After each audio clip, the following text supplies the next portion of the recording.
വ്യത്യസ്ത ഗെറ്റപ്പിൽ ആസിഫ് അലിയും സുരാജും. Adios Amigo release date പ്രഖ്യാപിച്ചു. ആസിഫ് അലി, സുരാജ് വെഞ്ഞാറമൂട് എന്നിവർ കേന്ദ്ര കഥാപാത്രങ്ങളെ അവതരിപ്പിക്കുന്ന അഡിയോസ് അമീഗോ എന്ന ചിത്രം പ്രദർശനത്തിന് ഒരുങ്ങുന്നു. ചിത്രത്തിന്റെ റിലീസ് തീയതി ഔദ്യോഗികമായി പ്രഖ്യാപിച്ചു. ആഷിഖ് ഉസ്മാൻ പ്രൊഡക്ഷൻസിന്റെ ബാനറിൽ ആഷിഖ് ഉസ്മാൻ നിർമ്മിച്ച് നവാഗതനായ നഹാസ് നാസർ സംവിധാനം ചെയ്യുന്ന ചിത്രമാണ് adios Amigo.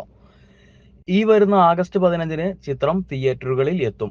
ഛായാഗ്രാഹണം Jimshi Khalid, editing Nishad Yusuf, സംഗീതം ജെയ്ക്സി ബിജോയ്, ഗോപി സുന്ദർ, ഗാനരചന Vinayak Sasikumar, makeup Ronex Xavier, costume Mashar Hamsa, production controller Sudharmman Vallikkunnu, കലാസംവിധാനം Mashik S, sound mixing Vishnu Govind, choreographer Ramesh Dev, chief associate director Dinil Babu, associate directors Austin Dan, Ranjith Ravi, promo stills Rohit K Suresh, still photography Rajesh Natarajan, poster old monks, content and marketing design puppet media.